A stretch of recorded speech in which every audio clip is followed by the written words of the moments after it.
Darasimi was only 5, but the camera made her look 15. Her mother, Morenike, called it elevating the brand, but the teachers called it exploitation dressed in designer labels.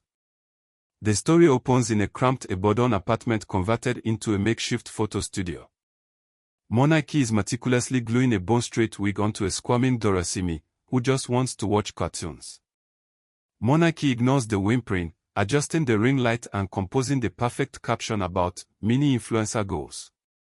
The intro establishes Morenike's fatal flaw: she is obsessed with digital validation and views her daughter as content to be monetized rather than a child to be protected. Darasimi entered the world at 3:47 a.m. on a Tuesday, but she didn't become real to Morenike until she could be photographed in good lighting. The delivery had been difficult, 22 hours of labor that left Morenike exhausted and the baby's head slightly misshapen from the trauma of birth. But by noon, Morenike had applied makeup to hide the shadows under her eyes, angled the hospital bed to catch the window light, and positioned the newborn in her arms like a prop. The caption took another 15 minutes to compose: "She's here. My beautiful baby girl Darasimi. God is faithful. #BlessedMom, #NewBeginnings, #Minimi." Olu stood in the corner of the hospital room, watching his wife adjust and readjust their daughter for the perfect shot, and felt something cold settle in his chest. He'd expected this moment to be sacred, just the three of them, quiet and awed by the miracle of new life. Instead, it was a performance for an audience of strangers. Morenike, let her rest. She's only a few hours old. Exactly. Morenike's eyes never left her phone screen as she applied filters. The newborn aesthetic is very hot right now. We need to capture it while she still has that fresh look. The post went live at 1:14 p.m. Within an hour, it had 3,000 likes. Within 3 hours, it had been shared by several popular momfluencer accounts. By evening, a baby clothing brand had reached out offering free products in exchange for posts.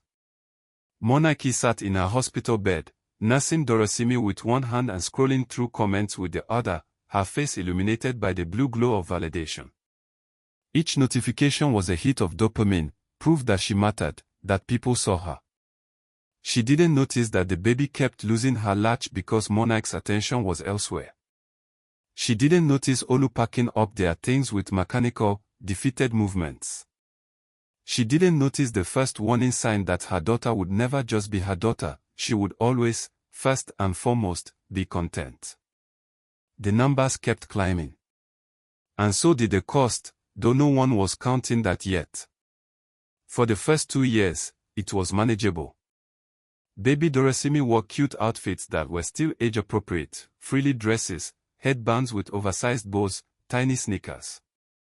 The Instagram account at Morenike grew steadily, and the brand partnerships brought in enough money to make Olu's objections seem petty. It's just clothes, Morenike would say. Other mothers dress their children too. I'm just doing it professionally. But on Darasimi's 3rd birthday, something shifted. Morenike had been scrolling through her analytics and noticed that posts featuring Darasimi in minimi adult outfits performed significantly better than the baby content. A single post of Darasimi in a crop top and jeans had gotten 15,000 likes, triple their usual engagement. The next day, Morenike came home with bags from the adult section of the boutique. She dressed Darasimi in a fitted bodycon dress, applied lip gloss to the toddler's protesting mouth, and, for the first time, brought out the wig. It was a bone-straight unit, the kind Morenike wore herself, sleek and black and completely inappropriate for a child whose natural hair was soft and curly beneath it. The wig was heavy. Darasimi's small neck bent under the weight as Morenike adjusted it, glued down the lace, and sprayed it with holding spray. "Mama, it hurts," Darasimi whimpered, her little hands reaching up to pull at the unfamiliar weight. "Beauty is pain, my darling." Morenike's voice was absent, distracted, already composing the caption in her head. "Now smile for Mama." Big smile.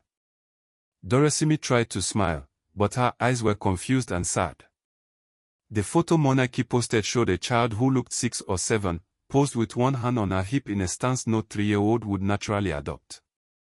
The caption read, "My baby is growing up so fast. Already serving looks. Hashtag mini diva, hashtag fashionista, hashtag proud mama." The post exploded. 20,000 likes. 50,000.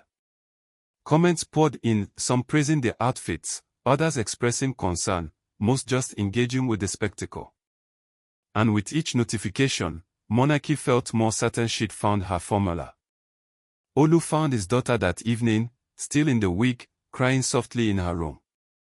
When he tried to remove it, Darasimi flinched. "Mama said it has to stay on for pictures tomorrow." Tomorrow. His voice cracked. But Morenike was already planning the next shoot, and the next, and the next.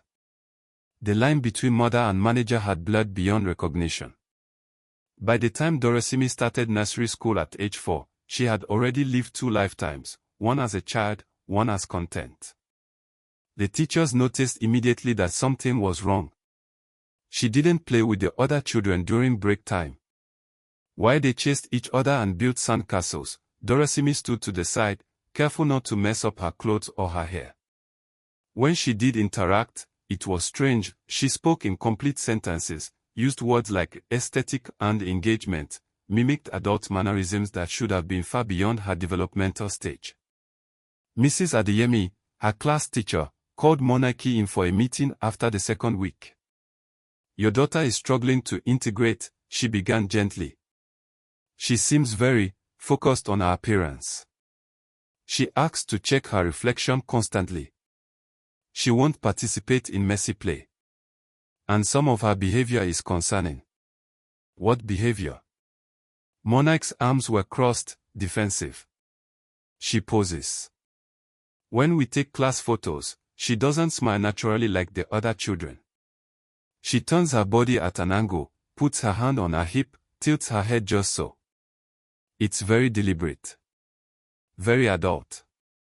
She's just expressive. Mrs. Morenike, she's 4 years old. Children this age should be learning through play, not through performance." Mrs. Adeyemi leaned forward, her voice earnest. "And there's something else. We've seen some of the photos you post online. The makeup, the mature clothing, the poses. We are worried about her emotional development and her safety." Morenike stood up, her face hot with anger and shame. "My daughter is happy. I'm a good mother. Just because I also run a successful business doesn't mean I'm neglecting her. I'm not saying you're neglecting her. I'm saying you might be exposing her to things she's too young to process. Have you considered what message you're sending about her worth being tied to her appearance?" This meeting is over. Morenike pulled Darasimi out of school that same day. She posted about it that evening, framing the school as old-fashioned and jealous of success. Her followers rallied around her, calling the teachers haters and praising Morenike for standing up for her parenting choices. But late that night, after Darasimi was asleep, Olu confronted her in the kitchen. "They were right," he said quietly. "Don't start. She's not a doll, Morenike. She's our daughter. And you're turning her into something I don't even recognize." Morenike looked at her husband, at the pain and fear in his eyes, and felt a flicker of doubt. But then her phone buzzed with a notification, another brand deal, this one worth more than Olu made in 3 months. She silenced the doubt and silenced him too. "Go to bed, Olu. You don't understand business." But he understood loss, and he could see it happening in real time. Morenike enrolled Darasimi in a different school, a private academy that advertised itself as progressive and modern. For 3 months, it seemed to work. The teachers were younger, more accustomed to social media, less likely to judge. Darasimi continued to struggle socially, but Morenike convinced herself it was because her daughter was advanced, special, destined for greater things than sandbox friendships. Then came the incident that couldn't be ignored. During show and tell, while other children brought toys and pet photos, Darasimi brought printouts of her Instagram photos and explained, in careful, rehearsed language, about building a personal brand and leveraging social capital. The children stared at her blankly. The teacher, Miss Folake, felt her stomach turn. But what prompted the emergency meeting was what happened during outdoor play. Another child, a boy named Tond, had accidentally splashed water on Darasimi's designer outfit. Darasimi hadn't cried or gotten upset the way most children would. Instead, she'd frozen, looked directly at Miss Folake, and said in a flat, adult voice, "This is ruined. Mama is going to be so disappointed. The brand sent this for content. How am I going to explain this?" She was 5 years old. The principal, Mrs. Okafor, was not gentle in the meeting that followed. She sat across from Morenike with Darasimi's file open, her face grave. "Your daughter is experiencing significant emotional distress. She has anxiety about her appearance that is completely inappropriate for her age. She doesn't know how to play. She refers to herself in the third person, as if she's narrating her own life for an audience. And most concerning, she seems to believe her value is entirely dependent on maintaining a perfect image. She's just mature for her age. She's traumatized." Mrs. Okafor's voice was sharp. "And I'm not going to watch it get worse. We're recommending she be withdrawn from this school immediately and that you seek family counseling. If you refuse, we'll be making a report to Child Protective Services." The threat hung in the air like smoke. Morenike felt the room tilt. CPS meant investigation, scrutiny, possibly losing Darasimi. It meant her business crumbling, her reputation destroyed, her entire world exposed as the house of cards it was. "You're jealous," Morenike heard herself say, the words bitter and desperate. "All of you. You see a successful black woman and you want to tear her down." Mrs. Okafor closed the file with a quiet finality. "We see a child who needs help. You have until the end of the week to withdraw her voluntarily. After that, we file the report."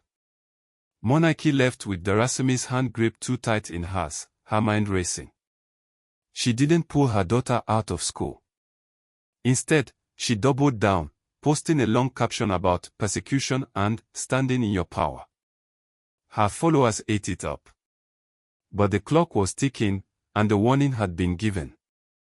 Olu tried one last time. He chose his moment carefully, a quiet Sunday morning when Darasimi was still asleep and Morenike was editing photos from the day before. He sat down at the kitchen table across from his wife, and when he spoke, his voice was steady despite the tremor in his hands. "I'm taking Darasimi to my mother's house for a few weeks." Morenike looked up from her laptop, her expression sharp. "Excuse me. She needs a break. From the cameras, the clothes, all of it. She needs to be a child. She is a child. My child. And you don't get to make decisions about her without me. Someone has to." Olu's composure cracked slightly. "The school expelled her, Morenike. Expelled. Do you understand how serious that is? They threatened to call CPS. And you posted about it like it was a badge of honor. I'm standing up for our family. You're destroying our family." His voice rose, surprising them both. "Our daughter can't make friends. She can't play. She has nightmares about disappointing you. Last night, I found her practicing poses in her sleep, Morenike. In her sleep." The image should have broken something in Morenike, but she'd built walls too high. "You're being dramatic." "I'm being her father." Olu stood, his chair scraping against the floor. "And if you won't protect her, I will. I'm calling a lawyer tomorrow. I'm filing for custody on grounds of emotional abuse." The words landed like a slap. Emotional abuse. The same thing the teachers had implied, the church elders had whispered, her own conscience had screamed in the rare quiet moments. But Morenike had always found a way to silence it with engagement metrics and bank deposits. You wouldn't dare. Watch me. Olu walked toward the bedroom, toward their sleeping daughter. Morenike followed, phone already in her hand, fingers hovering over her lawyer's number. But before either of them could make the call that would tear their family apart legally, Morenike's phone buzzed with a different kind of notification. An email. A contract offer. A major cosmetics brand wanted Darasimi as the face of their new junior beauty line. 6 figures for a year's partnership. Morenike stared at the number, at the zeros that could change everything. Her next words would determine which everything would change. Let me think about it, she said to Olu. Just give me some time to think. But she'd already decided. The money was too good. The validation too intoxicating. And Olu, seeing defeat in his wife's eyes, understood that he'd lost before the fight had even begun. He stayed. But a part of him, the part that believed in his wife's capacity for change, walked out that day and never came back. The contract arrived by courier in a thick manila envelope. Morenike signed it at the kitchen table while Darasimi sat across from her, eating cereal and watching cartoons on a tablet, one of the few child-appropriate activities Morenike still allowed. The terms were simple but binding. Darasimi would appear in 12 promotional campaigns over the next year. Professional photo shoots, video content, possible television commercials. The makeup brand, Glow Juvenile, specialized in age-appropriate cosmetics for the modern young lady, which really meant makeup marketed to children, an industry that thrived in the murky space between empowerment and exploitation. The advance payment hit their account 3 days later. More money than Olu made in a year. Enough to move out of their cramped apartment into a real house. Enough to buy a new car. Enough to make Morenike feel, for the first time in her life, powerful. She celebrated by taking Darasimi shopping. They came home with bags full of outfits for the upcoming shoots, crop tops, fitted skirts, heels in toddler sizes that shouldn't exist but did because enough mothers like Morenike created demand for them. That evening, Morenike transformed their living room into a professional studio. She'd invested in better lighting equipment, a backdrop stand, a professional camera. Darasimi stood in front of the ring light wearing a sequin dress and the bone-straight wig that had become her uniform, her small face painted with foundation, blush, lipstick. Smile, baby. Think about ice cream. Think about your favorite cartoon. But Darasimi didn't smile. She posed. Hand on hip, head tilted, eyes directed at the camera with mechanical precision. The joy had been trained out of her expressions, replaced with performance. She looked like a tiny adult playing dress-up, or worse, like a child who'd forgotten how to be one. Morenike didn't see it. Or maybe she did see it and chose to look past it, the way people look past inconvenient truths when the alternative is too painful to acknowledge. The photos from that session went viral. Thousands of likes became hundreds of thousands. The comment section filled with praise, "She's so beautiful. What a natural model," and concern, "This feels wrong, where is CPS," in equal measure. Morenike blocked the concerned commenters and highlighted the praise. Olu came home from work to find his living room transformed and his daughter dressed like a miniature adult. He stood in the doorway, his work bag still in his hand, and looked at his wife. "We need to talk," he said. "Not now. I'm working." "Morenike." "I said not now." Her voice was sharp, final. She turned back to Darasimi. "One more shot, baby. Just one more." But it was never just one more. It was always one more, and then another, until the line between mother and photographer, daughter and model, love and transaction, disappeared completely. The invitation came from one of Ibadan's elite families. Their daughter Zainab was turning 6, and the party would be at a luxury event center with a professional photographer, live entertainment, and guests who represented the city's upper class. Getting an invitation meant you'd arrived socially. Morenike was ecstatic. This was the perfect opportunity for content and networking. She spent a week planning Darasimi's outfit, settling on a short, fitted dress in gold sequins with matching high-heeled sandals, real heels with a 2-inch lift that made Darasimi wobble when she walked. The morning of the party, Darasimi watched her mother lay out the outfit and felt her stomach knot with dread. "Mama, can I wear my flat shoes instead? My feet hurt from yesterday's shoot." "No, baby. This matched the dress perfectly. We need the full look. Please, Mama. They make me fall. You just need to be careful. Beauty is pain, remember." Darasimi was 5 years old, and she'd already learned that her comfort mattered less than her appearance. She'd learned to swallow her needs, to perform through discomfort, to prioritize her mother's vision over her own well-being. She'd learned lessons that some people never learn and that no child should have to. At the party, she lasted an hour. The heels dug into her small feet, raising blisters. She couldn't run and play with the other children, couldn't participate in the games, could barely walk without concentrating intensely on each step.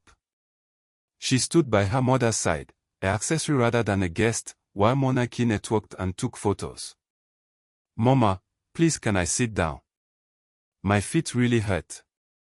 "Not yet, baby. I need to get some shots of you by the dessert table.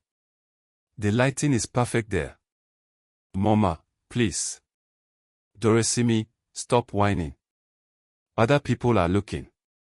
So Darasimi stopped whining. She followed her mother to the dessert table, positioned herself as instructed, and smiled for the camera while tears gathered in her eyes.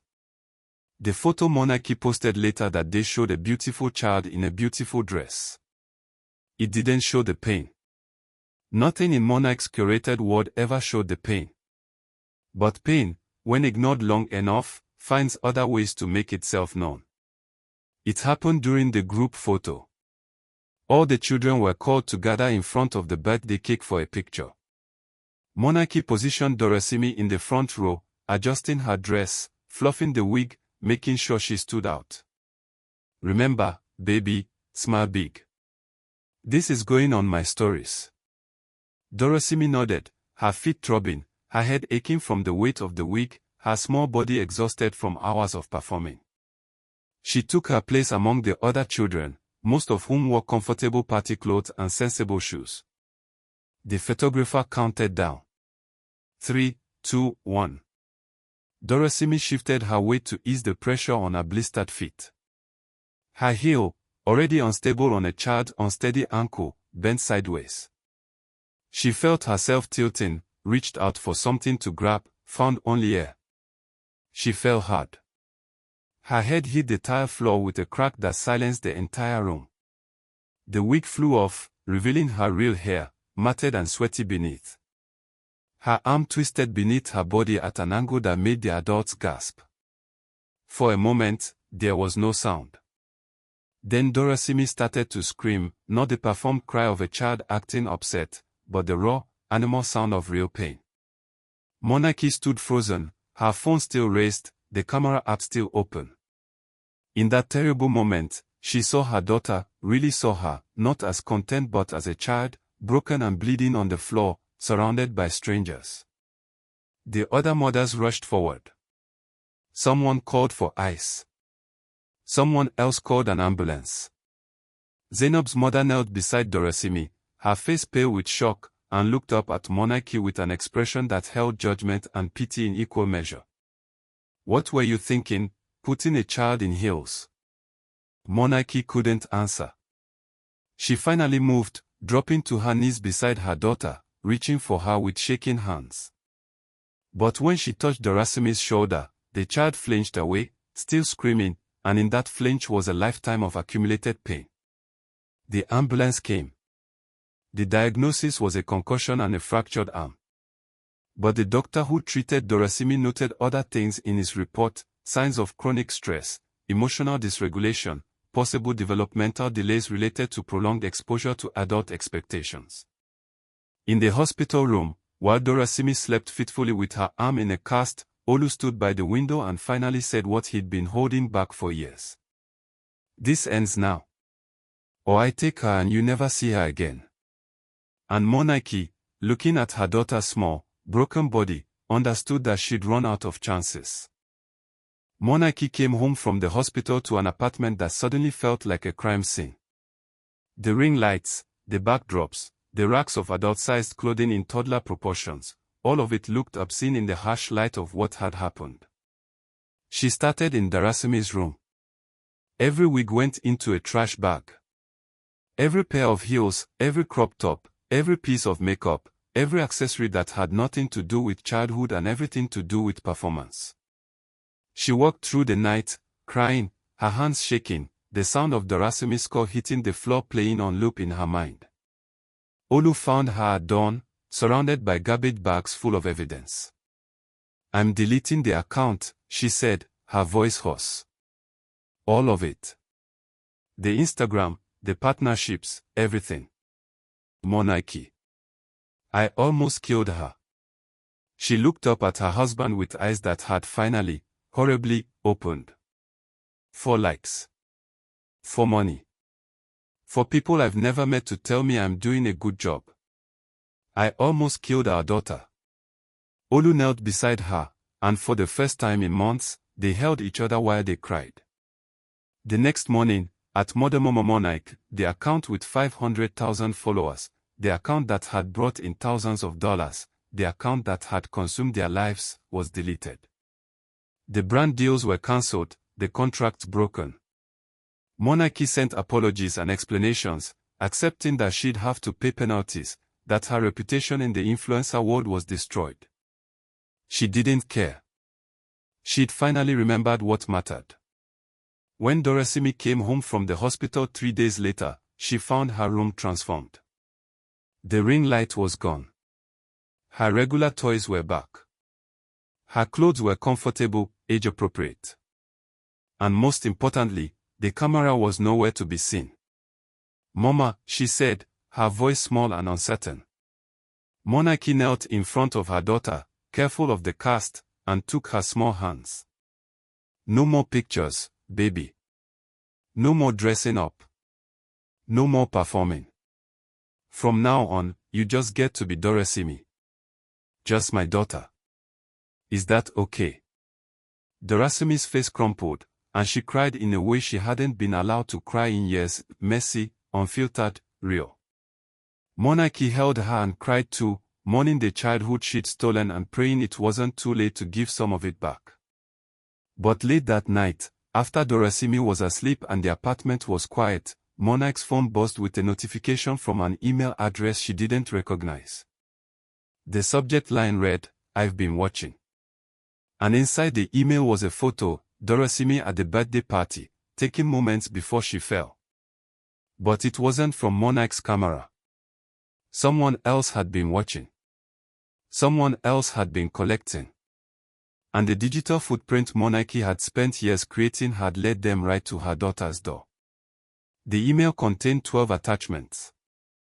Every single one was a photo of Darasimi, some from Morenike's deleted Instagram account, others from public events, and a few that made Morenike's blood run cold because she didn't remember taking them. They were street photos, candid shots, images captured when Morenike wasn't looking.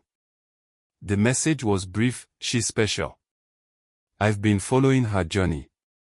Where did she go? I miss seeing her."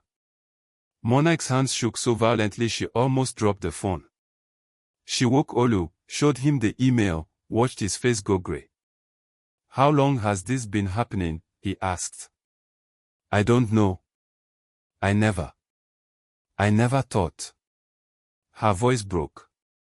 "I made her public. I put her location, her school, our neighborhood. I tagged every place we went.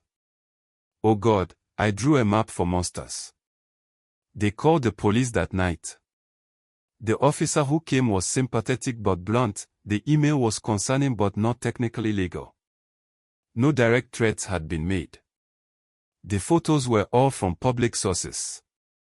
Unless the sender made contact again or showed up in person, there was little they could do beyond documenting the incident. I'd recommend you keep your daughter close, vary your routines, and monitor for any suspicious activity. And maybe.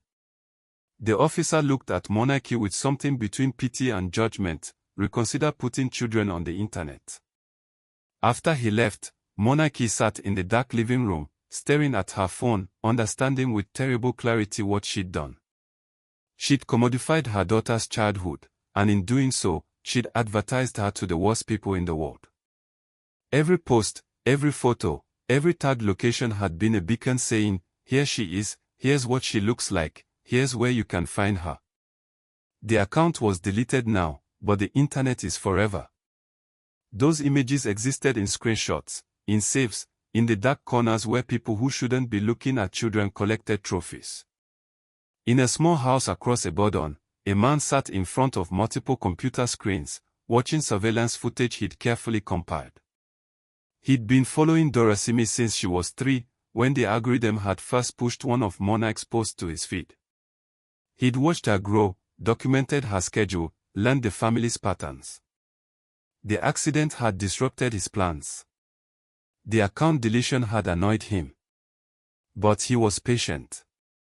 He knew where they lived. He knew Darasimi's favorite playground, the hospital where she'd been treated, the route Olu took to work. He adjusted his camera, zoomed in on the window of their apartment, and smiled. Morenike had stopped creating content. But the damage was done. The watchers were already watching. And in trying to make her daughter special, she'd made her a target. The story ends not with resolution but with a warning: every photo you post, every location you tag, every detail you share about your children is information. And in the wrong hands, information becomes a weapon. Morenike had learned this too late. Her daughter would spend the rest of her childhood looking over her shoulder, and perhaps that's the truest cost of all, not the physical injuries or the lost innocence, but the permanent theft of safety that can never be returned. Some mistakes can be forgiven. Some can even be fixed. But this one would cast a shadow that no amount of deletion could erase.